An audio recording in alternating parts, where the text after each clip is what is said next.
সূরা নিসা 3 নম্বর আয়াতে মহান আল্লাহ তাআলা বলেছেন, তোমরা বিয়ে করো নারীদের মধ্যে যাকে ভালো লাগে, 2, 3 অথবা 4টা।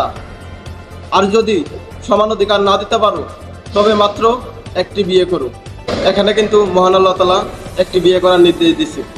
তাদেরকে কেউ এখতিয়ার দেয়নি, কাউকে অধিকার দিয়েছে যে একজন পুরুষের ক্ষেত্রে 4টা বিবাহ করা যাবে।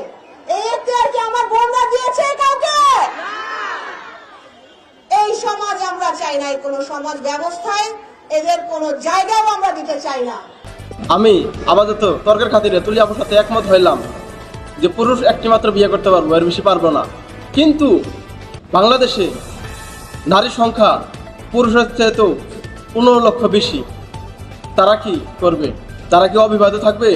আমার প্রশ্ন রয়ে গেল এখানে। যারা তুলি আপুর পক্ষে নিয়ে ছাপাই গাইছেন তারা এই উত্তরটা দিয়ে যাবে। জুলকারনাইন এক পোস্টে তুলি আপার প্রশংসা করছে, হ্যাঁ ভালো কথা, কিন্তু ওই পোস্টে কমেন্টে একজন কমেন্ট করছে যে কোরআনের আয়াত অস্বীকার করে আল্লাহ আইনকে ব্যঙ্গ করে সে পৃথিবীর সবচেয়ে নিকৃষ্ট মানুষ। জুলকারনাইন ওই কমেন্টের উত্তরে বলছে যে আপনি কি স্বীকার করেন যে 4টি বিয়ে করেছেন? না করে থাকলে আগে সেটা করুন, তারপর কথা বলুন।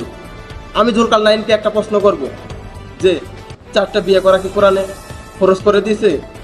এই প্রশ্নের উত্তরটা তিনি আমাকে দিবেন আশা করি। আর একটা কষা জাহিদ, তিনিও তুলি আপার প্রশংসা করে। ইলিয়াস ভাই কথায় বলতে হয় যে কষা জাহিদ ফারজানার নিচতলা ভাড়া দিয়ে 3 তলার মালিক। ফারজানার নিচ তলাকে কাজে লাগিয়ে দুজনে হয়ে উঠেছেন উপরতলা মানুষ। সরাসরি বললে জাহেদ এবং মাসুদ কামাল দুজনেই পতিতা ব্যবসায় জড়িত।